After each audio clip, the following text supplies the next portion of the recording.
ఈ నెల 29, 30, 31 3 నెలలకు ఒకసారి జరిగే దిద్దుబాటు ఉపవాస ప్రార్థనల్లో ఈ సంవత్సరం మొదటి నెలలో మొదటి ఉపవాస ప్రార్థనల కూడికలు సహవాసంలో జరగబోతున్నాయి కనుక ప్రార్థనలో జ్ఞాపకం చేసుకోండి. 29వ తారీఖు తెల్లవారుజాము నుండి 31వ తారీఖు నెల చివరి కూడికలు ముగించబడతాయి కనుక మొదటి నెలలో జరిగే ఉపవాస ప్రార్థనలకి మీరు సమయాన్ని కేటాయించండి. సహవాసంలో కలిసి దేవుని స్తుతిద్దాం.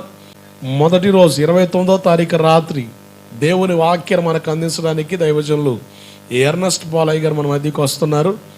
అలాగే రెండవ రోజు రాత్రి 30వ తారీఖు రాత్రి మనకు దేవుని వాక్యాన్ని అందించి మనకు ప్రత్యేక ప్రార్థనలు చేయడానికి మన మధ్యకి వస్తున్న దైవజనులు జడ వసంత బాబు గారు.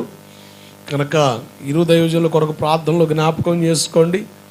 31వ తారీఖు నెల కూడిక, మొదటి నెలలో కదా నెల కూడిక, ప్రత్యేక రాత్రి కూడిక మందిరంలోనే చేయాలనే ఆలోచనతో ఆ చివరి రాత్రి కూడిక మనం మందిరంలో సమకూడి దేవుని స్తుతించబోతున్నాం. దేవుని సన్నిధి మనతో ఉండునుగాక.